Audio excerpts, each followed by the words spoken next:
പിതാവിൻ്റെയും പുത്രൻ്റെയും പരിശുദ്ധ റൂഹായുടെയും നാമത്തിൽ ആമീൻ. നമ്മൾക്ക് മുൻപ് പറഞ്ഞിരുന്ന പോലെ 1-2 അധ്യായങ്ങൾ ലൂക്കായുടെ സുവിശേഷമാണ് നമ്മൾ പഠിക്കുന്നത്. അതിലെ 1-2 അധ്യായങ്ങളുടെ ഒരു അവലോകനം, അത് നമ്മളോട് എന്തു പറയുന്നു എന്നുള്ളത് കാരണം അതൊരു അവലോകനം 2 അധ്യായത്തിലായിട്ട് നടത്താനുള്ള കാരണമെന്ന് ചോദിച്ചാൽ വലിയൊരു ചരിത്രം പറയുകയാണ് ഇവിടെ. അതായത് 13 വർഷത്തെ ഉള്ള ചരിത്രം അവിടെ പറയുകയാണ് ഈ 2 അധ്യായങ്ങളിലായിട്ട്. അതായത് ലൂക്ക വളരെ ചുരുക്കി ഈ കാലങ്ങൾ, യോഹന്നാൻ സ്നാപകൻ്റെ കാലം ഇതെല്ലാം കൂടെ ഒരു 7 സംഭവങ്ങളിലാണ്. യേശുവിൻ്റെ ശൈശവകാലം, ബാല്യകാലം, ഇതെല്ലാം കൂടെ ഒരു 7 സംഭവങ്ങളായിട്ടാണ് പറയുന്നത്, ചുരുക്കി അവതരിപ്പിക്കുകയാണ്. അപ്പോൾ അതുകൊണ്ട് ഇതിന് ഈ ഒരുപാട് കാര്യങ്ങൾ അവിടെ നടക്കുന്നുണ്ട്. യേശുവിൻ്റെ ജനനം എല്ലാം, അതിൻ്റെ വിവരണം. അപ്പോൾ ഇതെല്ലാം കൂടെ ഒന്ന് ചുരുക്കമായിട്ട് നമുക്ക് ഒന്ന് ചിന്തിച്ച് നമുക്ക് ഇതിനകത്ത് അനുവർത്തിക്കേണ്ടുന്ന കാര്യങ്ങൾ എന്ത്, നമ്മൾ ചെയ്യേണ്ടുന്നത് എന്താണ്, നമ്മളോട് ഈ 2 അധ്യായങ്ങൾ എന്താണ് ആവശ്യപ്പെടുന്നത് എന്നുള്ളത് നമുക്കൊന്ന് ചിന്തിക്കാം. നമ്മൾ അനുവർത്തിക്കേണ്ട കാര്യങ്ങൾ ഒരുപാടുണ്ട്. ഒന്നാമത് ഞാൻ 6-7 കാര്യങ്ങളെന്ന് പറഞ്ഞു. 1-ാം അധ്യായം 26 ഗബ്രിയേൽ ദൂതൻ്റെ അറിയിപ്പ്. 2 മറിയം സ്നാപകൻ്റെ അമ്മയെ, തൻ്റെ ഇളയമ്മയെ എലിസബ എന്നുള്ളത് സുറിയാനി സന്ദർശിക്കുന്നു. അത് 1-ാം അധ്യായം 39 മുതൽ 45 വരെയുള്ള വാക്യങ്ങളിൽ അത് പറയുന്നു. അവിടെ ഈ മറിയം ആരാണെന്നും ദൈവത്തിന് അവരുമായിട്ടുള്ള ബന്ധം എന്താണെന്നും ഇനിയും വരാനിരിക്കുന്ന ഭാവിയിലും ദൈവവിശ്വാസികൾക്ക് മറിയം ആരാണെന്നും അവിടെ സ്പഷ്ടമായിട്ട് ഇവിടെ പറയുകയാണ്. ആർക്കും ഒരു സംശയം ഉണ്ടാകാത്ത രീതിയിൽ. പക്ഷേ സംശയങ്ങൾ തന്നെ വീണ്ടും ഓരോരുത്തരും ഉണ്ടാക്കിക്കൊണ്ടിരിക്കുന്നു, അവരുടെ സ്വന്തം കാര്യലാഭത്തിന് വേണ്ടി തന്നെയാണ് ഇപ്പോഴും.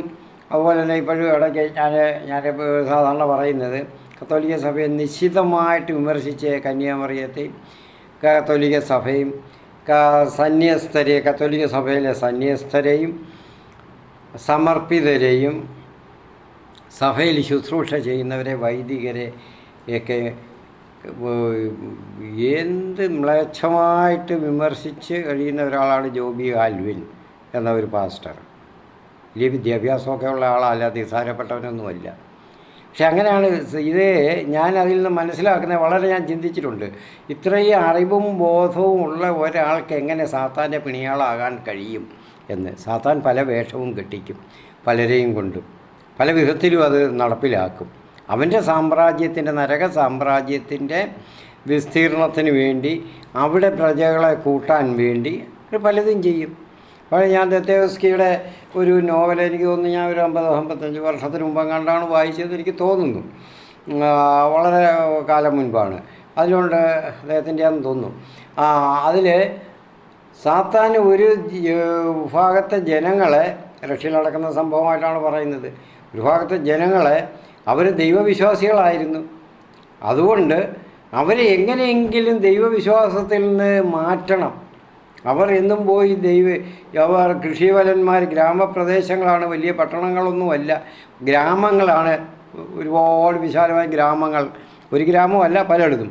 അപ്പോൾ ഇവരെല്ലാവരും എങ്ങനെ രാവിലെ എഴുന്നേറ്റ് അവരുടെ ജോലിക്ക് പോകുമ്പോൾ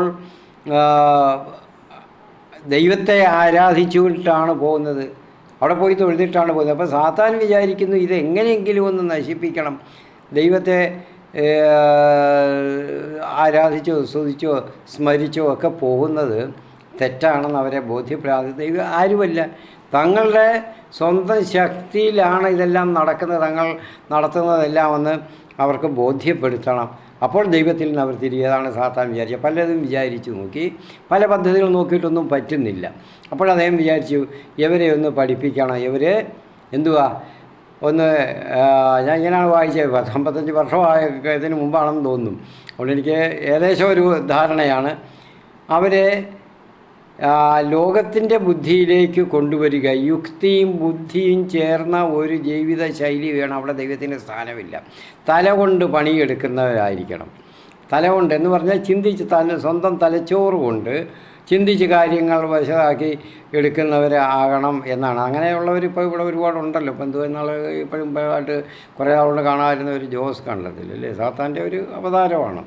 അപ്പം അതുകൊണ്ട് ഞാനിതൊക്കെ ഇവരുടെയൊക്കെ കാര്യം പറയുന്നത്, ദൈവചിന്തയുള്ളവർ, ഈശ്വര വിശ്വാസം ഉള്ളവരാരും ഇവരുടെ ഈ വീഡിയോസ് ഓൺ ചെയ്യരുത്, ടച്ച് ചെയ്യരുത് ഓണാകാൻ. കാരണം നമ്മുടെ ദൈവത്തിൽ നിന്ന്, ഈശ്വരനിൽ നിന്ന് നമ്മളെ വഴി തെറ്റിക്കാനാണ്. അങ്ങനെ ഒരു ശക്തി ഇല്ലെന്നുള്ളത് കാണിക്കാനാണ്. അവരുടെ നിലനിൽപ്പിന് വേണ്ടി മാത്രം കാണിക്കുന്ന ഒരു മനുഷ്യരാണ് ഈ ജോസ് കണ്ടത്തിൽ. പിന്നെ ഹാൽവിൻ എന്ന് പറഞ്ഞാൽ അവർ തെറ്റിപ്പോയി, മറ്റുള്ളവരെയും തെറ്റിച്ചുകൊണ്ടിരിക്കുകയാണ്. അവരുടെ പിണിയാളുകളായിട്ട് നിർത്താൻ അവരെ ബ്രെയിൻ വാഷ് ചെയ്ത് നിർത്തുകയാണ്. അവർ മറ്റൊന്നും ഈ ജനങ്ങൾ, അവരുടെ കൂടെ പോകുന്നവർ ചിന്തിക്കാൻ പാടില്ല, സത്യം അറിയാൻ പാടില്ല. ചില രാഷ്ട്രീയ പാർട്ടികളും അങ്ങനെയുള്ളതാണല്ലോ ഈ സംഘങ്ങൾ. സത്യം അറിയാൻ പാടില്ല അണികൾ. കാരണം അറിഞ്ഞു കഴിഞ്ഞാൽ അണികൾ അങ്ങ് മാറിപ്പോകും, പിന്നെ അവർക്ക് ഇല്ല. അതുകൊണ്ട് അത് വരാൻ പാടില്ല. അവരുടെ ആരംഭം മുതലേ അങ്ങനെ ആയിരുന്നു ഈ സംഘങ്ങളുടെ. അപ്പം അതുപോലെ ആണ് ഇവരൊക്കെ പെരുമാറുന്നത്. അപ്പോൾ അതിനുള്ള ചില വീഡിയോകളൊക്കെ അവർ ചെയ്യുന്നത്. ദയവ് ചെയ്ത് ഇവരുടെ 2 പേരുടെയും വീഡിയോകൾ നിങ്ങളാരും ഓൺ ചെയ്യരുത്. ഈ കണ്ടത്തിൽ എന്ന് പറയുന്ന വ്യക്തിയുടെ അത് ഒരിക്കലും തൊടാൻ പാടില്ല. മറ്റേത് പിന്നെ കത്തോലിക്ക സഭയെ, ബൈബിളുമായിട്ടൊന്നും പുള്ളിക്ക് ബന്ധമില്ലാത്ത കാര്യങ്ങളാണ് കത്തോലിക്ക സഭയെ പറ്റി ഹാൽവിൻ പറയുന്നത്. ബൈബിളിലുള്ള കാര്യങ്ങളല്ല. അപ്പോൾ ഈ ലൂക്കായുടെ 1-2 അധ്യായങ്ങൾ വായിച്ചാൽ തന്നെ അയാൾക്ക് അല്പമെങ്കിലും ബോധം വരണം ആ വ്യക്തിക്ക്. അതൊന്നുമില്ല. അതല്ല, ഉന്നതമായ നല്ല വിദ്യാഭ്യാസമുള്ളതിൻ്റെ കുലീനത്വം ഉണ്ടാകണം, അതില്ല. ആഢ്യത്വം ഉണ്ടാകണം, ഇത്രയും അറിവ് സമ്പാദിച്ച്, അതും ഇല്ല. കാരണം ആ പ്രവർത്തനങ്ങൾ ഈ വീഡിയോകളിലെല്ലാം കാണുന്നത് അങ്ങനെ. ഇടയ്ക്ക് അദ്ദേഹത്തിൻ്റെ ആണോ വേറെ ആരാണ്ടോ എന്തുവാ ഒരു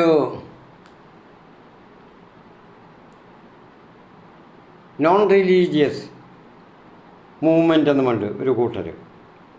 എന്തൊക്കെ ആഭാസത്തരങ്ങളാണ് വിളിച്ച് പറയുന്നത് ബൈബിളിനെ പറ്റിയൊക്കെ. കഴിഞ്ഞ് അതുകൊണ്ട് യഹോവയെ പറ്റി, ദൈവം വേറെ, യഹോവ വേറെ, യേശു വേറെ. ഇവ ഏതാണ്ടൊക്കെ അന്നത്തെ പാഷണ്ഡതകളുണ്ടല്ലോ. പിന്നെ പറയാം, പെട്ടെന്ന് പറയില്ല. അവർ ദൈവം ഒരു മായയായിരുന്നു യേശു, അതിങ്ങനെ വന്നിട്ടങ്ങ് പോയി, അപ്പോഴപ്പോഴും കാണുന്ന പ്രത്യക്ഷപ്പെടുന്നതായിരുന്നു. അല്ല, ഇങ്ങനെയൊക്കെയാണെന്ന് പഠിപ്പിച്ച അയാൾക്കൊക്കെ ഇവരൊക്കെ പഠിച്ചിട്ടുണ്ടായിരിക്കും. അപ്പം അതിൽ ഈ നോൺ റിലീജിയസ് മൂവ്മെൻറ്റുകാർ പറയുന്നത് എന്തിനാ പറയുന്നത്, നമ്മളാരെയും വിധിക്കാനും ശപിക്കാനും പ്രാകാനും ഒന്നും പാടില്ല. ദൈവത്തിൻ്റെ കാര്യമാണല്ലോ, ദൈവമാണ് ചെയ്യുന്നത്, നമ്മളല്ല, നമുക്കതിന് അധികാരമില്ല. ഇവരൊക്കെ തിരിച്ചു വരാൻ വേണ്ടി ഈ ഹാൽവിൻ, ഈ കണ്ടത്തിലെന്ന് പറയുന്ന സാത്താൻ്റെ തന്നെ അവതാരം, അവരൊക്കെ തിരിച്ചു വരണം. അവർ മനസ്സിലാക്കണം തങ്ങൾ ചെയ്യുന്ന തെറ്റുകളുടെ കാഠിന്യം എന്തുമാത്രം ഉണ്ട് എന്ന് മനസ്സിലാക്കി തിരിച്ചു വരാൻ വേണ്ടി നമുക്ക് പ്രാർത്ഥിക്കാനേ പറ്റത്തുള്ളൂ. ഈ നോൺ റിലീജിയസ് മൂവ്മെൻറ്റുകാർ, ഞാൻ വിചാരിച്ചു കുറച്ചൊക്കെ ഇവരെന്തുവാ ഇച്ചിരിയൊക്കെ രോമന സ്വഭാവമുള്ളവർ ആയിരിക്കുമെന്ന്. ABCD അറിയാൻ വയ്യാത്ത, ബൈബിളിനെ പറ്റിയ ദൈവശാസ്ത്രത്തെ പറ്റിയും അറിയാത്തവർ എന്തൊക്കെ ആണ് പറഞ്ഞു കൂട്ടുന്നത്, എഴുതി കൂട്ടുന്നതെന്ന് കണ്ടാൽ ഒരു അവരുടെ ഇനി മക്കളോ ഭാര്യയോ സഹോദരങ്ങളോ പുത്രിമാരോ ആരെങ്കിലുമൊക്കെ ആയിരിക്കും ഒരുത്തി ഒരു കന്യാസ്ത്രീ വേഷവും കെട്ടിച്ചിട്ട് അവിടെ കൊണ്ടുവന്നൊരു പ്ലാക്കാർഡും പിടിച്ചുകൊണ്ടിരിക്കാൻ കഴിക്കുന്നു. ക്രിസ്തുവിന് മണവാട്ടിയില്ലായിരുന്നു, യേശുവിന് മണവാട്ടിയൊന്നുമില്ല. അതുകൊണ്ട് ഇനിയും മേലിൽ ആരും നിങ്ങളെ പെൺമക്കളെ ഉണ്ടായാൽ അവരെ നല്ല വിദ്യാഭ്യാസം കൊടുത്ത് അവരെ ജോലിക്ക് ഉദ്യോഗത്തിന് അയച്ച് അവരെ ജീവിക്കാൻ പഠിപ്പിക്കണം, ഒരിക്കലും മണവാട്ടിയാക്കാൻ പോകല്ലേ എന്ന്. ക്രിസ്തുവിൻ്റെ യേശുവിൻ്റെ മണവാട്ടി എന്ന് പറഞ്ഞാൽ യേശുവിൻ്റെ മണവാട്ടിയില്ല, അങ്ങനെ പറഞ്ഞിട്ടില്ല, ഉണ്ടായിട്ടില്ല. ആരാ പറഞ്ഞത് ക്രിസ്തുവിൻ്റെ മണവാട്ടി? നിങ്ങൾ ഉദ്ദേശിക്കുന്ന ഈ മണവാട്ടിയല്ലല്ലോ അവിടെ. നിങ്ങൾക്ക് ഈ ഒരു വക ഒരു ഫീൽഡിനെ പറ്റി അറിഞ്ഞേ കൂടാ. നിങ്ങൾക്ക് ഈ ലോകത്തിൻ്റേതായിട്ടുള്ള മ്ലേച്ഛതയുടെ അറിവേ ഉള്ളൂ. ഇത് ഒരു വേഷം കെട്ടിച്ച് നിങ്ങളെക്കാളും നിങ്ങൾക്ക് അതുപോലെ തന്നെ പാപമാണ് ഈ ഏത് സ്ത്രീ ആയാലും ഏത് യുവതി ആയാലും ആ കന്യാസ്ത്രീയുടെ വേഷം കെട്ടി പ്ലാക്കാർഡും പിടിച്ചുകൊണ്ട് നീ തോന്നിവാസം പറയുമ്പോൾ എന്ത് വലിയ തിന്മയാണ് അവർ ചെയ്തത്, പാപം ചെയ്തത്. പക്ഷേ അറിവുള്ളവരാരും നോക്കത്തില്ല കേട്ടോ. അവർക്കൊക്കെ അറിയാം, ഇത് കണ്ടു കഴിഞ്ഞാലും അവരറിയാം. നിങ്ങളെ പഴിക്കുകയും രാഗിയും അറിവില്ലാത്തൊരു ഞങ്ങളൊക്കെ പ്രാർത്ഥിക്കുന്നു അത് തെറ്റി മനസ്സിലാക്കി അവിടെ സാഷ്ടാംഗം വീണ് ദൈവത്തിൻ്റെ മുൻപിൽ സാഷ്ടാംഗം വീണ് തിരിച്ചു വരണമെന്ന്. റിലീജിയസ് മൂവ്മെൻറ്റുകാരുടെ അതുപോലെ തന്നെ ആരും നോൺ റിലീജിയസ് മൂവ്മെൻറ്റുകാരുടെ ടച്ച് ചെയ്യരുത് ആരും. അതോ എന്നരുത്. വലിയ സാത്താൻ പല വിധത്തിലാണ് അവരെ പ്രബോധിപ്പിക്കുന്നത്. പല വിധത്തിലാണ് പലരെയും പ്രബോധിപ്പിച്ച് വശത്താക്കി വരുന്നത്. ഞാൻ പറഞ്ഞ തേവസ്കിയുടെ നോവലിൻ്റെ കാര്യം പറഞ്ഞ് സാത്താൻ അവരെ ബുദ്ധി കൊണ്ട് പഠിപ്പിക്കുകയാണ്, ബുദ്ധി കൊണ്ട് എങ്ങനെ ജീവിക്കണമെന്ന്. അവസാനം സാത്താൻ തോക്കുന്നതായിട്ടാണ് കാണുന്നത്. ഇങ്ങനെയാണ് തല കൊണ്ട് പണിയുന്നെങ്കിൽ ഞങ്ങൾക്ക് വേണ്ട ഈ പണിയെന്നും പറഞ്ഞു ബുദ്ധി കൊണ്ട് പണി. കാരണം സാത്താൻ അവസാനം പഠിപ്പിക്കാൻ ചെന്നിരുന്ന വലിയ ഗോപുരത്തിന് മുകളിൽ നിന്ന് പ്രസംഗം വീഴുന്ന താഴെ മറിഞ്ഞ് വീണ് തല പൊട്ടു പോവുകയാണ്, സാത്താൻ പോകുന്നു. അപ്പോൾ അതുപോലെ നിങ്ങൾക്കൊക്കെ ഒരു ദൈവം ഒരു സമയം വെച്ചിട്ടുണ്ട്, അത് മനസ്സിലാക്കുക. അതിനു മുൻപ് നിങ്ങൾ തിരിച്ചു വരിക. തങ്ങൾ ചെയ്യുന്ന ക്രൂരതയുടെ മ്ലേച്ഛതയുടെ കാര്യങ്ങൾ എന്തൊക്കെയാണെന്ന്. അപ്പോൾ ഞാൻ എലിസബത്തിനെ സന്ദർശിക്കുമ്പോൾ ഉണ്ടാകുന്ന ആ സ്തുതിപ്പുകളും കാര്യങ്ങളും മറിയം സ്തുതിക്കുന്നതും അതൊക്കെയാണ് ഞാനിവിടെ പറഞ്ഞപ്പോൾ സന്ദർഭവശാൽ വരെ പറഞ്ഞാണ്. നമ്മളതൊക്കെ മനസ്സിലാക്കണം. അതിനുവേണ്ടിയാണ് ഞാൻ പറഞ്ഞത്. നമുക്കൊരുപാട് തിന്മകളുടെ ലോകത്താണ് ഇന്നിപ്പോൾ ജീവിക്കുന്നത്. കാരണം അതിനുള്ള സാഹചര്യങ്ങളാണ്. യഥാ രാജ തഥാ പ്രജ, അതുപോലുള്ളൊരു ഭരണ സംവിധാനങ്ങളാണ് നമുക്കിന്നുള്ളത്. അപ്പോൾ അതിൻ്റെ പുറത്ത് ഇന്ന് കേരളം മുഴുവൻ ആ ഒരു രീതിയിലായിക്കൊണ്ടിരിക്കുകയാണ്. എന്ത് ചെയ്യാനാണ്? തിന്മകളുടെ ഒരു കൂമ്പാരമായിട്ട്, തിന്മകൾ തന്നെ നിറഞ്ഞ ഒരു പ്രദേശമായിട്ട്. സൊദോം ഗൊമോറ പോലെ, നിനവെ പോലെ അവർ പിന്തിരിഞ്ഞ് വന്നാൽ നല്ലത്, ദൈവത്തിന് ശിക്ഷിക്കേണ്ടി വരികയില്ല. പക്ഷെ അത് സാധ്യമാകുമെന്നാണ്. അപ്പം നമ്മളതിന് ജാഗരൂകരായിരിക്കണം. അതിലൊന്നും നമ്മൾ വീണു പോകരുത് വിശ്വാസികളെ. ആ ഒരു കാര്യമാണ് ഇവിടെ എനിക്ക് ഓർമ്മിപ്പിക്കാനുള്ളത്, ഈ 2 അധ്യായങ്ങളിലുമായിട്ട് കാണുന്നത്. ഇനി 3 യേശുവിൻ്റെ ജനനം, 2-ാം അധ്യായം 1 മുതൽ 7 വരെ യേശുവിൻ്റെ ജനനം. 4 ആട്ടിടയർക്ക് കിട്ടിയ സന്ദേശം 2-ാം അധ്യായം 8 മുതൽ 14 വരെ. അപ്പോൾ അവർ യേശുവിൻ്റെ ജനനം, ഞാൻ ഇത് പറയുന്ന മറിയം ഗബ്രിയേൽ ദൂതൻ്റെ അറിയിപ്പൊക്കെ വന്നു. മറിയം സ്നാപകൻ്റെ അമ്മയെ സന്ദർശിക്കുമ്പോൾ മനസ്സിലാക്കുന്ന കാര്യങ്ങൾ പറഞ്ഞു. യേശുവിൻ്റെ ജനനം, അതിനെ പ്രസവിക്കാനായിട്ട് ഒരു ദൈവപുത്രനാണെന്ന് പറഞ്ഞു. പക്ഷെ പ്രസവിക്കാനായിട്ടൊരു സ്ഥലമില്ല, സൗകര്യമില്ല. ആ യാത്രയ്ക്കിടയിൽ വേണം പ്രസവിക്കാൻ. അപ്പോൾ ഇന്നത്തെ കാലത്ത് ഒക്കെ ആണെങ്കിൽ ഇത് മതി. ഈ ആൽവിനെ പോലെയുള്ളവരോ കണ്ടത്തിലിനെ പോലുള്ളവരോ ഒക്കെ ഇന്ന് ദൈവത്തെ ശപിക്കാനും ദുഷിക്കാനും ജനതകളെ മുഴുവൻ, വിശ്വാസികളെ മുഴുവനും ഇളക്കാനും. അതാണോ അവിടെ ചെയ്തത്? ദൈവം തിരഞ്ഞെടുത്തവരെ ആയതുകൊണ്ട് അവർക്കറിയാമായിരുന്നു. യേശുവെല്ലാം ഹൃദയത്തിൽ, മറിയമെല്ലാം ഹൃദയത്തിൽ സംഗ്രഹിച്ചുകൊണ്ട് ധ്യാനിച്ചുകൊണ്ട് എല്ലാം ദൈവ ഇഷ്ടത്തിന് കീഴ്പ്പെടുകയായിരുന്നു. അങ്ങനെ യേശുവിൻ്റെ ജനനം, ഇനി അത് ഞാൻ പറഞ്ഞു. ഇനി പിന്നെ എനിക്ക് പെട്ടെന്ന് പ്രത്യേകിച്ച് പറയാനുള്ളത്, കത്തോലിക്ക സഭയിലുള്ളവരോട്, നമ്മളെ വിശ്വാസികളോട് പറയാനുള്ളത്, ഇത് മറിയത്തിന് അമിതമായ പ്രാധാന്യം കൊടുത്താണ് ഇന്ന് കാണുന്നത്. അതുകൊണ്ടാണ് ഇവരെ കൊണ്ടൊക്കെ ഇതൊക്കെ പറയിക്കേണ്ടി വരുന്നത്. അതിൻ്റെ ഉള്ള തെറ്റും കൂടെ നമ്മൾ വഹിക്കണം. നിസ്സാര കാര്യമല്ല അത്. അമിത പ്രാധാന്യം, ദൈവത്തിൻ്റെ ഉള്ളതുപോലുള്ള പ്രാധാന്യം അവിടെ കൊടുക്കാൻ പാടില്ല. വിശുദ്ധർക്ക്, ദേവർക്ക് എന്തുവാണ് കൊടുക്കേണ്ടുന്നത്? ആദരവാണ്. അവിടെ ആരാധനയല്ല. ആരാധന ദൈവത്തിനാണ്. ഭക്തി ദൈവത്തിന് മാത്രമാണ്. ദൈവത്തോട് മാത്രമാണ് ഭക്തി തോന്നേണ്ടുന്നത്, വിശുദ്ധരോടല്ല. മറിയം വിശുദ്ധയാണ്, വിശുദ്ധരിൽ ഒന്നാം സ്ഥാനമാണ്. സ്വർഗത്തിൻ്റെ പ്രത്യേകമായിട്ട് ഉള്ള സ്ഥാനം കൊടുത്ത് എടുത്തതാണ്. അതാണ് ഗബ്രിയേൽ ദൂതൻ വന്ന് സ്വസ്തി പറഞ്ഞ് ചെയ്തത്. അത് സ്വസ്തി പറഞ്ഞ് സമാധാനം പറയുന്ന പോലെ രണ്ടും വ്യത്യാസമുണ്ടെന്നൊക്കെ ഞാൻ പലപ്പോഴും പറഞ്ഞിട്ടുണ്ട്. അതിൽ ഈ വീഡിയോയിൽ പറഞ്ഞ് അതിനുവേണ്ടി പ്രത്യേകം ഒരു വീഡിയോ ഞാൻ മുൻ സമയത്ത് ചെയ്തിരുന്നു. അപ്പോൾ എത്ര ഉയർത്തപ്പെട്ടാലും ദൈവം കഴിഞ്ഞേ ഉള്ളൂ. അതിന് ഭക്തി വേണ്ടിയത് ദൈവത്തോടാണ്. കത്തോലിക്ക സഭയുടെ ഞാൻ പറയുകയാണ് ആളുകൾ നമ്മൾ കുറച്ചൊക്കെ നമ്മൾ ചിന്തിക്കണം. ഞാൻ നേരെ പലപ്പോഴും പറഞ്ഞിട്ടുണ്ട്, നമ്മളുടെ പ്രവൃത്തികളും ചിന്തകളും ബൈബിളിൻ്റെ യുക്തിക്ക് അനുസൃതമാകണം. യുക്തിബോധത്തിൽ ചിന്തിക്കാനല്ല പറഞ്ഞേ, അത് ബൈബിളിൻ്റെ വചനങ്ങളുടെ യുക്തിബോധം ുമായിട്ട് പൊരുത്തപ്പെടുന്നതായിരിക്കണം, അത് എഗ്രി ചെയ്യുന്നതായിരിക്കണം. അല്ലാത്തതെല്ലാം തെറ്റ് തന്നെയാണ്, പാഷണ്ഡത തന്നെയാണ്. അതുകൊണ്ട് മറിയത്തിന് ഇവിടെ കൂടുതൽ വിശുദ്ധ കന്യാമറിയത്തിന് അത് കൊടുക്കുകയല്ല ചെയ്യുന്നത്, കൂടുതൽ ആരാധന എന്ന് തോന്നിക്കുന്ന വിധത്തിലല്ല, അമിതമായിട്ട് ഒരുപാട് ഇവിടെ ചെയ്യുന്നുണ്ട്. ഇപ്പം അത് മഹാതെറ്റാണ്. അതൊക്കെ നിർത്തണം, നമ്മൾ ബോധവാന്മാരാകണം. ഞാൻ അതിനെപ്പറ്റി കൂടുതൽ ഇനി അതിനെ പറയുന്നില്ല, ഇത്രയും ചുരുക്കമായിട്ട് പറയുകയാണ്, സമയമില്ല. അപ്പോൾ ഇനി അടുത്തത് യേശുവിൻ്റെ ജനനം. ആട്ടിടയർക്ക് കിട്ടിയ സന്ദേശം, അവർക്ക് ഈ സന്ദേശം കിട്ടിയപ്പോൾ അവർ പറയുന്നത് എന്തോ ചെയ്തേ, അവർ ദൈവം പറഞ്ഞത് അവർ കേട്ടു. എന്തിനാണ് ആട്ടിടയരോട് പറഞ്ഞ്? താഴ്ന്ന സ്ഥലത്തെ ദൈവമുള്ളൂ, താഴ്മയുള്ളിടത്തെ കാണാൻ പറ്റുകയുള്ളൂ.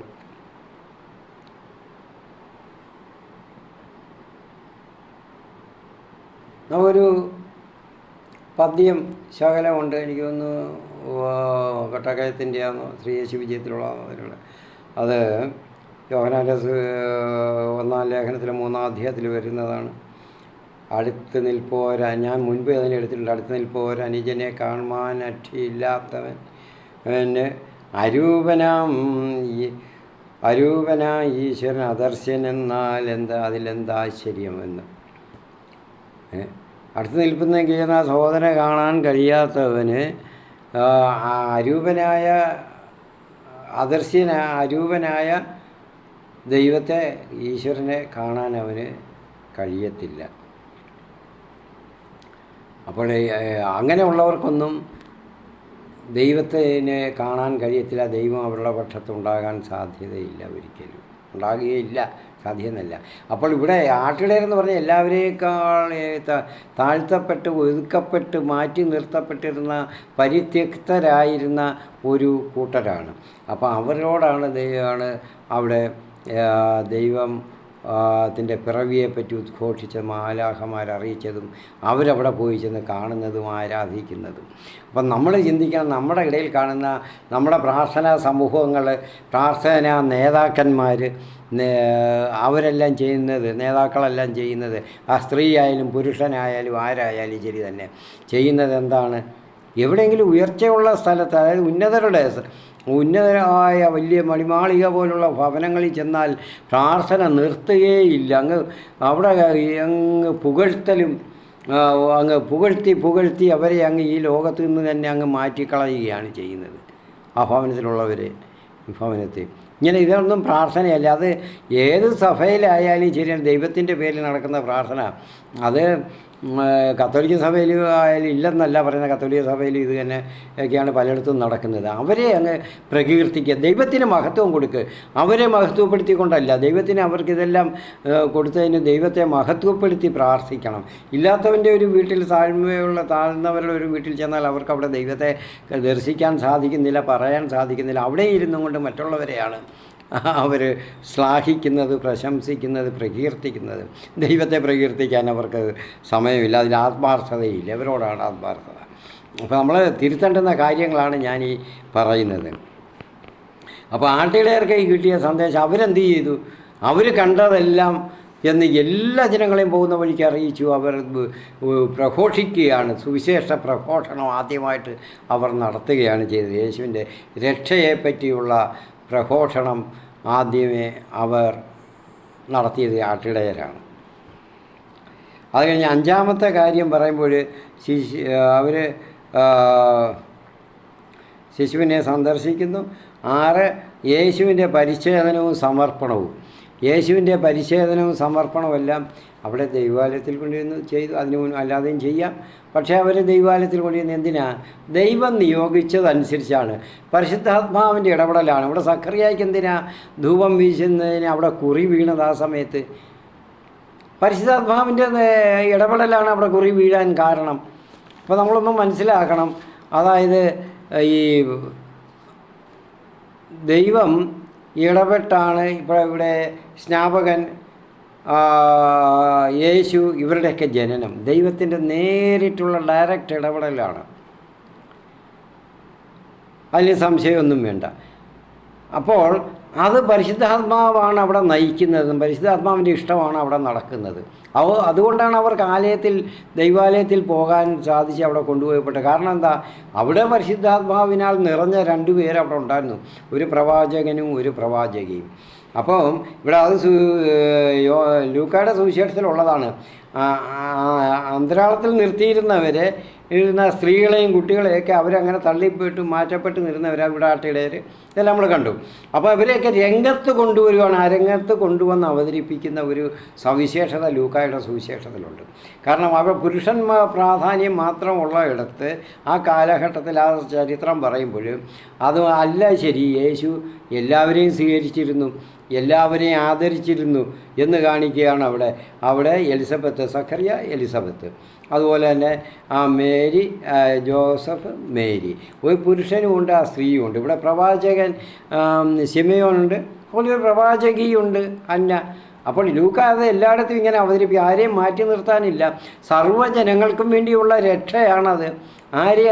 വരുന്നവരെ ആരെയും മാറ്റി നിർത്താൻ നമുക്ക് അവകാശമില്ല.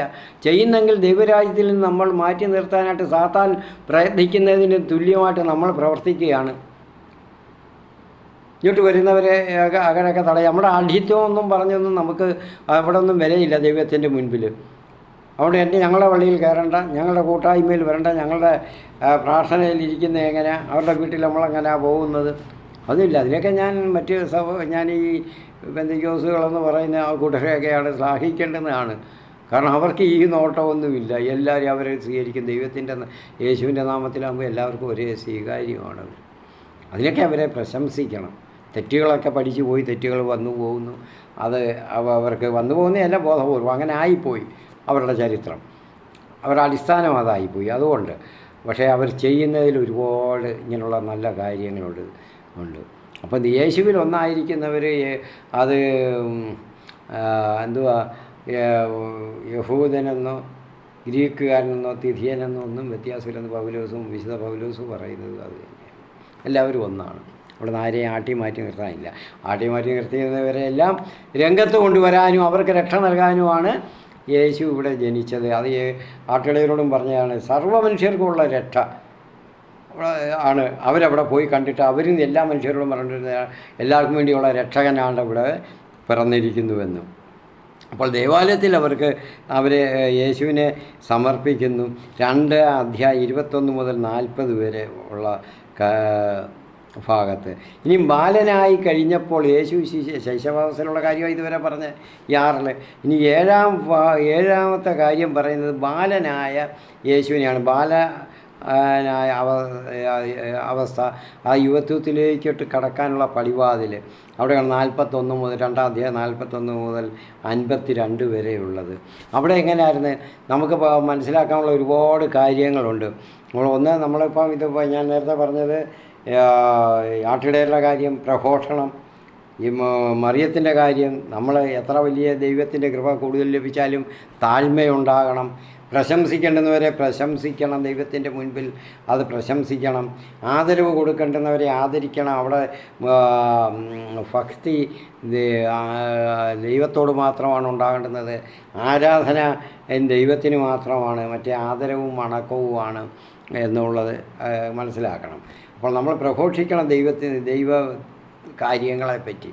അപ്പോൾ അത് ദൈവം കൂടുതൽ അനുഗ്രഹങ്ങൾ ചെയ്തവരെ പറ്റി നമ്മൾ അനുഗ്രഹിച്ച് അവരുടെ അവസ്ഥയെ ദൈവമായിട്ടുള്ള അവസ്ഥയെ നമ്മൾ പ്രകീർത്തിക്കണം. അതാണ് ഇവിടെ മറിയവും എലിസബത്തും ചെയ്തത്. അപ്പം നമ്മൾ പഠിക്കേണ്ട കാര്യങ്ങൾ ഇതൊക്കെയാണ്. അപ്പോൾ നമ്മളിന്ന് അതിനിവിടെ ബാലനായ യേശുവിനെ ദേവാലയത്തിൽ കൊണ്ടുവന്ന് കാഴ്ച വയ്ക്കുന്നു. അപ്പോൾ അവർ ആണ്ടുതോറും ദേവാലയത്തിൽ പോകുന്നവരായിരുന്നു തിരുനാളുകൾക്ക്. അന്നത്തെ കാലത്ത് എത്ര കിലോമീറ്ററാണ്? എനിക്ക് നസ്രത്തിൽ നിന്ന് ഗലീലയിൽ നിന്ന് 80 ചിലവാനം കിലോമീറ്റർ ദൂരമുണ്ട്. അവർ അപ്പോൾ ആണ്ടുതോറും അവിടെ നിന്ന് പോയിക്കൊണ്ടിരുന്നു. ഇന്ന് നമ്മൾ ക്രിസ്ത്യാനികൾ കിടന്ന് ഉറങ്ങിയാൽ പോലും കത്തോലിക്കരിലാണ് കൂടുതലും എന്ന് എനിക്ക് തോന്നുന്നു. എല്ലായിടത്തും ഉണ്ട്, കത്തോലിക്കലല്ല. പക്ഷേ കത്തോലിക്കർക്ക് ഒരിക്കലും പാടില്ലാത്ത കാര്യമാണത്. അപ്പോഴും തന്നെ കുറച്ച് പേര് ഇന്നിപ്പം യുവത്വത്തിൻ്റെ കാര്യങ്ങളെല്ലാം നശിച്ചല്ലോ, യുവത്വമില്ല. ഞാൻ അതിനെപ്പറ്റി പിന്നീട് അത് പറയാം. യുവതലമുറയില്ല, ഇളം തലമുറയില്ല, എല്ലാത്തിനും 6, 7, 8 വർഷം കൊണ്ട് മുഴുവനും ഏതാണ്ട് 80% പോയി. ഇനിയുള്ളത് എങ്ങനെ ആണ്? അതിനുവേണ്ടി നമ്മൾ പരിശ്രമിച്ചേ പറ്റുകയുള്ളൂ. അപ്പോൾ ഈ അവിടെ ദേവാലയത്തിൽ നമ്മൾ അവർ ആണ്ടുതോറും പോകുന്നു. നമ്മളെയും ചെയ്യേണ്ടുന്ന ഇതാണ് ദേവാലയവുമായിട്ടുള്ള ബന്ധം ഒരിക്കലും ഉപേക്ഷിക്കാൻ പാടില്ല. ദൈവഹിതത്തിന് നമ്മൾ കീഴ്പ്പെട്ടവരാണ്. ദൈവത്തിൻ്റെ നാമത്തിൽ നമ്മൾ മാമോദീസ സ്വീകരിച്ച് അല്ലെങ്കിൽ സ്നാനം സ്വീകരിച്ച് നമ്മൾ ഐക്യപ്പെട്ടവരാണ്. ക്രിസ്തുവിനോടുകൂടി ഐക്യപ്പെട്ടവർ. നമ്മൾക്ക് മറ്റൊന്നിനെയും പറ്റി ചിന്തിക്കാനില്ല. നമ്മൾ ക്രിസ്തുവിൻ്റെ മുൻപിൽ, യേശുവിൻ്റെ മുൻപിൽ, സ്വർഗത്തിൻ്റെ മുൻപിൽ നമ്മൾ നീതിമാന്മാരായിട്ട് തന്നെ, പാപമില്ലാത്തവരായിട്ട് തന്നെ നമ്മൾക്ക് കഴിയണം. യേശു ഉള്ളിടത്ത് എങ്ങനെ? യേശുവിനെ ധരിച്ചിരിക്കുന്നിടത്ത് പാപം ഉണ്ടാകാൻ വഴിയില്ലാതെ പൗലോസ്ലീഹ പറയുന്നു. യോഹന്നാനും 1-ാം ലേഖനത്തിൽ 3-ാം അധ്യായത്തിൽ പറയുന്നുണ്ട്, യേശുവിനെ സ്വീകരിച്ചവൻ എങ്ങനെ? യേശുവിൽ വസിക്കുന്നവൻ, യേശുവിൽ വസിക്കുന്നവനും ആയവൻ ഒരിക്കലും പാപമില്ല. അവന് പാപം കാരണം എന്താണെന്ന് യോഹന്നാൻ പറയുന്നത്, അവന് പാപം ചെയ്യാൻ കഴിയത്തില്ല. അങ്ങനെ ആയിരിക്കണം നമുക്ക് പഠിക്കാനുള്ള കാര്യങ്ങൾ. അതാണ്, അതുകൊണ്ടാണ് ഞാനിത് പറഞ്ഞത്. ഇതൊക്കെ പ്രത്യേകമായിട്ട് പറഞ്ഞെങ്കിലേ പറ്റുകയുള്ളൂ. അപ്പോൾ അവന് പതിവനുസരിച്ച് അവർ തിരുനാളിന് പോയി. അവിടെ നിന്ന് അവർ മടങ്ങിപ്പോന്നു. തിരുനാളുകളെല്ലാം കഴിഞ്ഞ് മടങ്ങിപ്പോന്നു. യേശുവിനെ കാണുന്നില്ല. ഇപ്പോൾ നമ്മൾക്കൊക്കെ പറ്റുന്ന ഇതാണ്. പ്രത്യേകിച്ച് ഞാനിപ്പം കത്തോലിക്കരുടെ കാര്യം പ്രധാനമായിട്ട് പറയുന്നത് അവർ മനസ്സിലാക്കാൻ ഒരുപാട് അതിപ്പോൾ ഒരിക്കലും അങ്ങനെ തെറ്റുകൾ വരാൻ പാടില്ല. ആഘോഷങ്ങളൊക്കെ ഒരുപാട് നടക്കുന്നു, തിരുനാളുകൾ ഒരുപാട് നടക്കുന്നു, കൺവെൻഷനുകൾ ഒരുപാട് നടക്കുന്നു, ധ്യാന കേന്ദ്രങ്ങൾ ധാരാളം കൊണ്ട് അവിടങ്ങളെല്ലാം തടിച്ചു കൂടുന്നു. പക്ഷേ എന്താണ് കാര്യം? കുറച്ച് സമയത്തേക്ക്, അല്പസമയത്തേക്ക് ഏതാണ്ട് ഒരു മാറ്റം വന്നതുപോലെ, ഏതാണ്ട് പോലെ ഒന്ന് സംഭവിച്ചു, ഏതാണ്ട് ഒരു അനുഭവം ഉണ്ടായി. അത് കഴിഞ്ഞിട്ട് വെളിയിലോട്ട് ഇറങ്ങിയിട്ടെങ്ങനെ? പിന്നെ അത് കഴിഞ്ഞിട്ടെങ്ങനെ? പഴയതുപോലെ. കാരണം എന്താ? അവിടെ മനസ്സിൽ കൊണ്ടുപോയിക്കൊണ്ടിരുന്നത് എനിക്ക് കിട്ടേണ്ടുന്നത് കാര്യങ്ങൾ മാത്രമാണ്. എനിക്ക് ലൗകികമായിട്ട് കിട്ടേണ്ടുന്ന കാര്യങ്ങൾ മാത്രമാണ് അവിടെ കൊണ്ടുപോയത്. ആത്മീയമായിട്ട് കിട്ടേണ്ടുന്നതിനെ പറ്റി ചിന്തിച്ചിട്ടില്ല, ഇന്നുവരെയും ചിന്തിച്ചിട്ടില്ല. അതുകൊണ്ട് അതിനെപ്പറ്റി ഉത്കണ്ഠയില്ല, ആകുലതയില്ല. അതുകൊണ്ട് അത് അങ്ങ് പോയി. ലൗകികമായിട്ട് കിട്ടേണ്ടുന്നത് ബൗദ്ധികമായിട്ട് ദൈവത്തിൻ്റെ കരുണ കൊണ്ട്, നമ്മുടെ കണ്ണീര് കൊണ്ട് ദൈവം അത് തന്നുപോയി എന്ന് വേണം പറയാൻ. തന്നു. അപ്പോൾ പിന്നെയും വേണ്ട, ബാക്കി കാര്യം ദൈവത്തിൻ്റെ കാര്യം നമുക്ക് വേണ്ട, ആത്മീയത വേണ്ട എന്നുള്ള കാര്യത്തിലായി. നമ്മുടെ ധ്യാന കേന്ദ്രങ്ങളും നമ്മുടെ കൺവെൻഷൻ സെൻറ്ററുകളും അതൊക്കെ ദോഷമാണെന്നൊന്നുമല്ല ഞാൻ പറയുന്നത്. അതൊക്കെ നല്ല കാര്യമാണ്, വേണ്ടിയതാണ്. പക്ഷേ അവ ഒന്ന് ശ്രദ്ധിക്കണം. ഇതല്ല ജീവിതം എന്നുള്ളത്. അവിടെ തൽക്കാലത്തേക്ക് അവിടെ ഓടിച്ചെന്ന് അങ്ങോട്ട് ചെന്നൊന്ന് ചാർജ് ചെയ്യാനുള്ള സ്ഥലമല്ല അത്. തൽക്കാലത്തേക്കൊന്ന് ചാർജ് ചെയ്ത് അപ്പോഴത്തേക്കൊന്ന് പോയി നമ്മുടെ എല്ലാം കിട്ടാൻ വേണ്ടി, സൗകര്യപ്പെടുത്താൻ വേണ്ടി. അത് മനസ്സിലാക്കണം. നമ്മുടെ ഹൃദയം എപ്പോഴും ചാർജ് ചെയ്തായിരിക്കണം, അത് അന്ത്യം വരെയും. അത് കർത്താവിലാണ്, യേശുവിലാണ് വരണ്ടുന്നത്. യേശുവിനെ ധരിക്കാത്തവർ എവിടെ പോയിട്ട് എന്തുവാ കാര്യം? അതുണ്ടാകാൻ പാടില്ല. അതാണ് പിന്നെയും ഇത് കഴിഞ്ഞിട്ടുള്ള പ്രവർത്തനം, ദൈവാലയത്തിൽ നിന്ന് ഇറങ്ങിയിട്ടുള്ള പ്രവർത്തനങ്ങൾ പിന്നെയും പൂർവാധികം ശക്തമായിട്ട് വരുന്നത്. ലൂക്കായുടെ സുവിശേഷം തന്നെ 11-ാം അധ്യായത്തിൽ അവിടെ കാണുന്നുണ്ട് അശുദ്ധാത്മാവിൻ്റെ തിരിച്ചു വരവ്. ഇല്ലേ? എല്ലാം അടിച്ചു വാരി വൃത്തിയാക്കിയൊക്കെ ഇട്ടു, അശുദ്ധാത്മാവിനെ ബഹിഷ്കരിച്ചു, ഹൃദയമെല്ലാം മനസ്സെല്ലാം ശുദ്ധമായി. അപ്പോൾ അശുദ്ധാത്മാവ് വന്ന് പിന്നെയും നോക്കിയിട്ട് വന്ന് പറയാം, അവിടെ കയറി പറ്റാൻ എന്ത് വഴി? എന്നേക്കാളും ശക്തരായ കുറേ ദുഷ്ടാത്മാക്കളെയും കൂടെ, അതിൽ കൂടുതൽ ശക്തരായ ദുഷ്ടാത്മാക്കളെ ഇവിടെ കൊണ്ടുവന്ന് ഞാൻ പാർപ്പിടം ഉറപ്പിക്കുക. എന്തുകൊണ്ടാണ് അതവിടെ പറ്റുന്നത്? എന്തുകൊണ്ടതിന് സാധിക്കുന്നത്? ഹൃദയത്തിൽ നിന്നും കൺവെൻഷൻ സെൻറ്ററുകളിലും മറ്റ് ആരാധനാലയങ്ങളിലും പെരുന്നാളുകളുമൊക്കെ ആഘോഷിച്ച് അവിടെ എന്തു ചെയ്തു? കാര്യങ്ങളൊക്കെ സാധിച്ചു, എല്ലാം സ്തുതിച്ചു, സ്തോത്രം പറഞ്ഞ് കണ്ണീരൊഴുകി ഹല്ലേലൂയ പറഞ്ഞു കഴിഞ്ഞ് പോരുന്നു. ചില ഒരു തൽക്കാലത്തേക്ക് കാര്യങ്ങളൊക്കെ നടന്നു. പക്ഷേ മനസ്സ് ഒന്നുമില്ല, ശൂന്യമായിരുന്നു. ആ വെളിപ്പായിരുന്നു കാര്യം, ശരിയാണ്. അപ്പോൾ കാരണം അശുദ്ധാത്മാക്കളെ ഇറക്കി വിട്ടു.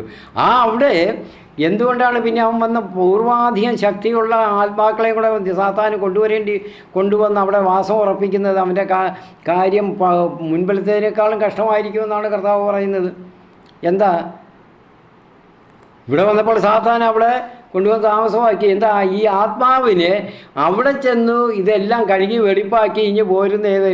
പരിശുദ്ധാത്മാവിനെ കൂട്ടാൻ മറന്നുപോയി, പരിശുദ്ധാത്മാവിനെ നിറയ്ക്കാൻ അവിടെ മറന്നുപോയി, അവിടെ ശൂന്യമാക്കിയിട്ടിരുന്നു. അതുകൊണ്ട് സാത്താൻ അവിടെ കയറി താമസിക്കാൻ പറ്റി. ഇന്ന് നടക്കുന്നത് അത് തന്നെയാണ്.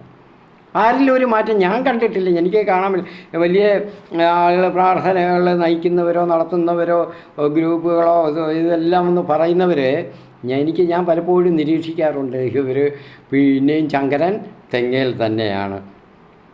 അപ്പോൾ ദേവാലയത്തിൽ വന്ന് യേശുവിനെ അവിടെ അവർക്ക് നഷ്ടപ്പെട്ടു. യേശുവിനെ നഷ്ടപ്പെട്ട് ചിലർ അന്വേഷിച്ച് എല്ലായിടത്തും പോയി. അങ്ങനെയാണ് പോകേണ്ടുന്നത്. ചിലർ പറയുന്ന പോലെ, ചില പ്രസംഗത്തിലും ന്യായത്തിലും ഒക്കെ പറയുന്ന പോലെ പൊലിപ്പിക്കാൻ വേണ്ടി പറയും. അവർക്ക് എന്താ, നേരത്തെ ദേവാലയത്തിൽ പോയില്ല, യേശുവിനെ കാണാതെ പോയ ദേവാലയത്തിൽ വെച്ച്, അതുകൊണ്ട് ദേവാലയത്തിൽ പോകാതെ അവിടെ ഇവിടെ അന്വേഷിച്ചത്. അന്നത്തെ സാഹചര്യം അതാണ്. അത് ആരുടെ ആയാലും പോകാനുള്ളിടത്തെല്ലാം പോയി അന്വേഷിക്കണം. പിന്നെയാണ് മറ്റേ കാര്യം നയിക്കുന്നത്. അവിടെ ചെല്ലുമ്പോൾ ദേവാലയത്തിൽ വെച്ച് ആണ് പോയതെന്ന് അറിയുന്നത്. അതുകൊണ്ടാണ്, അല്ലാതെ അതുകൊണ്ടല്ല. അതിൻ്റെ നമ്മൾ കുറച്ചും കൂടെയൊക്കെ സാങ്കേതികമായിട്ടൊക്കെ ചിന്തിക്കണം. അതൊന്നും തെറ്റൊന്നുമല്ല. ബൈബിളിലെ ഞാൻ പറഞ്ഞ വചനങ്ങളുടെ യുക്തിക്ക് അനുസൃതമായിട്ടുള്ള ചിന്തയാണ് നമുക്ക് യുക്തി ചിന്തയും വരേണ്ടത്. നമ്മൾ കുറച്ച് വേണം, അതിൻ്റെ യുക്തിക്ക് നിരക്കുന്നതായിരിക്കണം, വചനത്തിൻ്റെ യുക്തിക്ക്. അപ്പോൾ അവിടെ പോയി 3-ാമത്തെ ദിവസം കണ്ടു. അവിടെ നിന്ന് പറയുന്നു, എൻ്റെ പിതാവിൻ്റെ ഇഷ്ടം നിറവേറ്റാണ് അവിടെ ആയിരിക്കേണ്ടുന്നവനാണ്, ദേവാലയത്തിലായിരിക്കേണ്ടുന്നവനല്ലയോ എന്ന് ചോദിച്ചാൽ പിതാവിൻ്റെ കാര്യങ്ങളിൽ വ്യാപൃതനായിരിക്കേണ്ടുന്നതാണെന്നാണ് അർത്ഥം. അപ്പോൾ അങ്ങനെ ആയിരിക്കേണ്ടുന്ന യേശുവിനെ നമ്മൾ വിട്ടിട്ട് പോരരുത്. നമ്മളിൽ വന്നാൽ യേശു എന്തു ചെയ്യും? പിതാവിൻ്റെ കാര്യങ്ങൾ വ്യാപൃതനായിരിക്കും, നമ്മളെയും കൂടെ അതിൽ വ്യാപൃതനാക്കും. അത് നമ്മൾ ഇഷ്ടപ്പെടുന്നില്ല.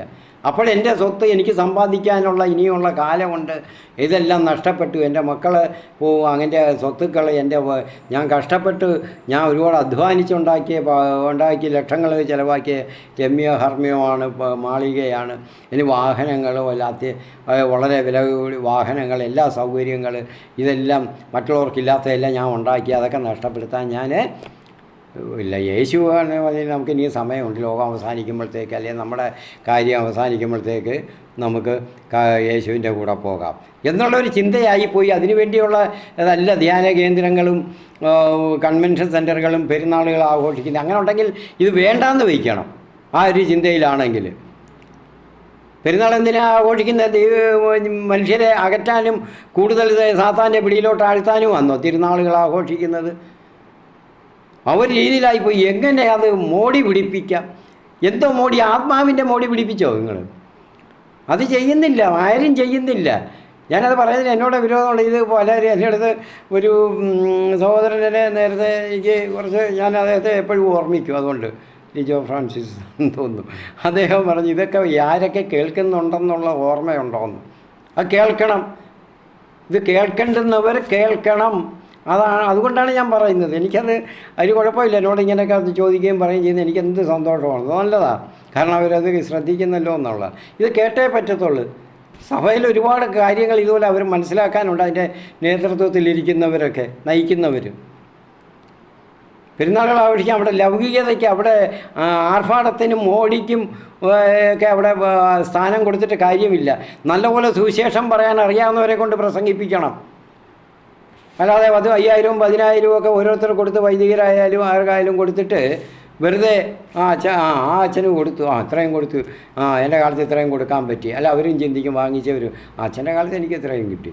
അതൊന്നും അല്ല ഇവിടെ വേണ്ടുന്നത്. തിന്മയാണ് അതൊക്കെ.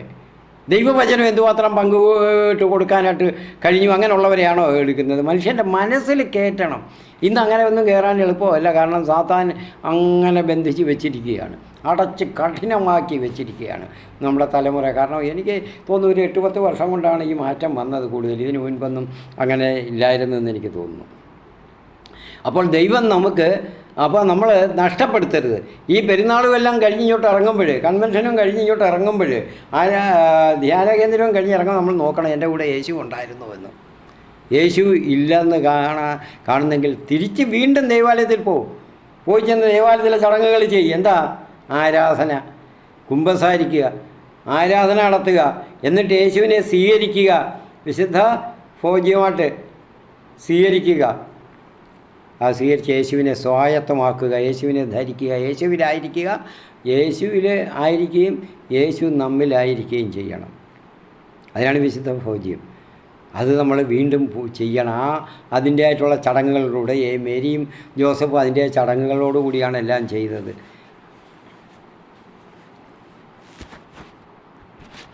അപ്പോൾ ഇത് എനിക്ക് പ്രധാനമായിട്ട് പറയാനുള്ള ഇതാണ്. നമ്മുടെ എല്ലാം തന്നെ ആത്മീയ പ്രവർത്തനങ്ങളെല്ലാം തന്നെ മോടി കൂട്ടാനും പിന്നെ ആഡംബരം കാണിക്കാനും പൊങ്ങച്ചം കാണിക്കാനും ആകരുത്. മറ്റുള്ളവരങ്ങനെ ചെയ്ത് അതുകൊണ്ട് ഞങ്ങൾ ഇങ്ങനെ ചെയ്യണമെന്നൊന്നുമില്ല.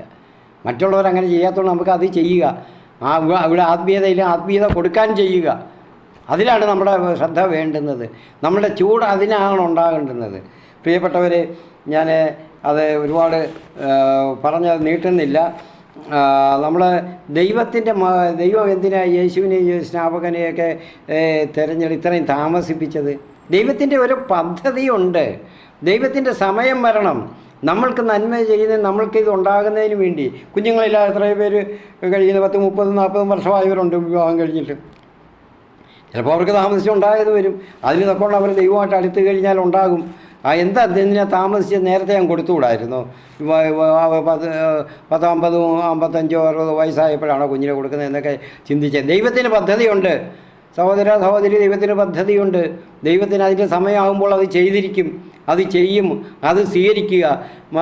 അവിടെ സഖറിയായും എലിസബത്തും വൃദ്ധരെന്ന വയോധികരായിരുന്നു.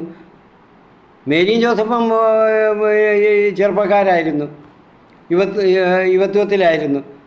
അതുപോലെയല്ല സഖറിയ.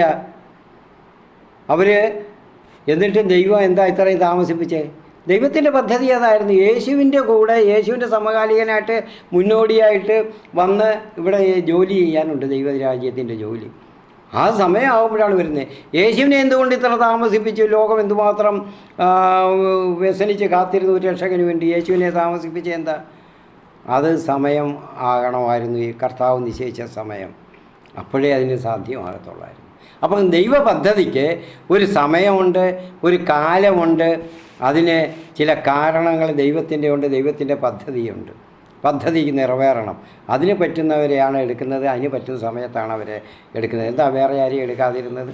അതിന് പറ്റുന്നവരെയാണ് ദൈവം കരുതി വെച്ചിരിക്കുന്നത്. അപ്പം നമ്മൾ കാണണം, നമുക്ക് നമ്മുടെ കാര്യത്തിൽ ഇതുമാണ് നമ്മുടെ ജീവിതത്തിലും ഓരോന്നും ഉണ്ടാകുന്നതിന് ഓരോ സമയമുണ്ട് ദൈവം ചെയ്യുന്നതിന്. ദൈവമായിട്ടുള്ള നമ്മുടെ ബന്ധം അതുപോലെ ആയിരിക്കണം. നമ്മളിപ്പോൾ മോശയെ കണ്ട് മോശെ എങ്ങനെയുള്ള ആളായിരുന്നു? കൊട്ടാരത്തിൽ ജീവിച്ച് 40 വർഷം ജീവിച്ച കൊട്ടാരമായിട്ട് ഒരു രാജകുമാരനായിട്ടാണ് വളരുന്നത്. വേണമെങ്കിൽ അധികാരിയാകാം രാജ്യത്തിൻ്റെ. പക്ഷെ അങ്ങനെയാണോ ചെയ്തത്? അവിടെ അങ്ങനെ ശീലിച്ച ആളിനെ 40 വർഷം മരുഭൂമിയിൽ ആടിനെ മേയ്ക്കാൻ, എല്ലാവരും വെറുക്കുന്ന ഒരു ജോലി, ആട്ടിടയൻ മേയ്ക്കാൻ അവിടെ കൊണ്ടിട്ടിരുന്നു.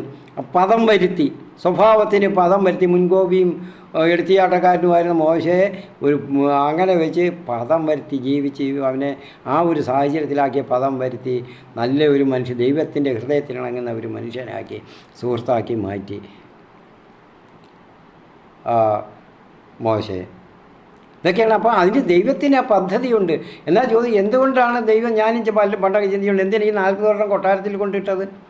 ഇവിടെ അപ്പോഴേ തുടങ്ങിക്കൂടാണ്. പറ്റത്തില്ല. ഇതെല്ലാം അറിഞ്ഞിരിക്കണം അവൻ. ലോകം മുഴുവൻ അദ്ദേഹം അറിഞ്ഞിരിക്കണം കാര്യങ്ങളെല്ലാം. അപ്പോൾ ദൈവത്തിൻ്റെ പദ്ധതിക്ക് അതിൽ നിന്ന്, ആ സുഖത്തിൽ നിന്ന് ഇങ്ങോട്ട് വന്ന് കൊടും യാതനയിൽ, തീച്ചൂളയിൽ ഇങ്ങോട്ട് വന്ന് കയറാൻ, മരുഭൂമിയിൽ ആ ചൂടിൽ വന്ന് വെന്ത് ഉരുകാൻ വേണ്ടി അവന് മനസ്സ് ശക്തമാകണം. അങ്ങനെ വരുന്ന പെട്ടെന്ന് അവന് കളഞ്ഞിട്ട് പോരാനുള്ള മനസ്സുണ്ടോ ഇല്ലയോ എന്നും കൂടെ അറിയണം ദൈവത്തിന്. അതാണ് നമുക്ക് നമ്മുടെ പല കാര്യങ്ങളും താമസിപ്പിക്കുന്നത്. ദൈവത്തിൻ്റെ പദ്ധതിയുമായിട്ട് നിറവേറ്റുന്നതിന് നമ്മൾ ആഗ്രഹിക്കുക, അതിനുവേണ്ടി നമ്മൾ പ്രാർത്ഥിക്കുക. കർത്താവ് അവിടുത്തെ പദ്ധതി, അവിടുത്തെ സമയം അനുസരിച്ച് എനിക്ക് ഇത് തരണം. ഏത് പറയുന്നത് ഞാനും അങ്ങനെയല്ല, പല കാര്യങ്ങൾക്കും എനിക്ക് എൻ്റെ യുക്തിക്കനുസരിച്ച് ഉടനെ സമയത്തിന് നടക്കണം എന്നുള്ളതാണ് ഞാനും ചിന്തിക്കുന്നത്. അപ്പോൾ നമ്മൾ ഇതുപോലെ ഒരുപാട് കാര്യങ്ങൾ പറയാനുണ്ട്. സക്കേവൂസിൻ്റെ കാര്യങ്ങൾ, ഇതൊക്കെ എന്താ കർത്താവ് നേരത്തെ സക്കേവൂസിനെ അങ്ങ് എടുത്തുകൂടായോ, നേരത്തെ അങ്ങ് മാനസാന്തരപ്പെടുത്തിക്കൂടായോ എന്നൊക്കെ ചോദിച്ചാൽ അതിൻ്റെ സമയമുണ്ട്. അതുകൊണ്ടാണ് ദൈവ പദ്ധതിക്ക് ഒരു സമയമുണ്ട്, കാലമുണ്ട്, അതിന് ഒരു റീസൺ ഉണ്ട്, അത് വരണം. അതുകൊണ്ടാണ് ഇങ്ങനെ വരുന്നത്. അപ്പോൾ നമ്മൾ മനസ്സിലാക്കണം, നമ്മുടെ പെരുന്നാളുകളും കാര്യങ്ങളും ഇതിനെല്ലാം വരുമ്പോൾ നമ്മുടെ പ്രാർത്ഥനയും കാര്യങ്ങളും ഒക്കെ ആത്മാർത്ഥമായിരിക്കണം. അത് എപ്പോഴും ഉണ്ടായിരിക്കണം. അല്ല അവിടെ നിന്നുള്ള ആലയത്തിലായിരുന്ന സമയം മാത്രമല്ല, മുറ്റത്തോട്ടിറങ്ങുമ്പോൾ ഇല്ലെന്ന് വരരുത്. അപ്പോൾ അതിനു വേണ്ടിയാണ് നമ്മൾ ആ കാര്യങ്ങളെല്ലാം നമുക്കെപ്പോഴും നമ്മുടെ മനസ്സിലുണ്ടായിരിക്കണം. യേശുവിനെ നമുക്ക് നഷ്ടപ്പെടാതിരിക്കും. അപ്പോൾ നഷ്ടപ്പെട്ടവരാകരുത്. ഒരു പെരുന്നാൾ കഴിയുമ്പോൾ, ഒരു കൺവെൻഷൻ കഴിയുമ്പോൾ, ഒരു ധ്യാന സെൻറ്ററിൽ പോകുന്ന 5-6 ദിവസം കഴിയുമ്പോൾ ആരുത് പ്രിയപ്പെട്ടവരെ.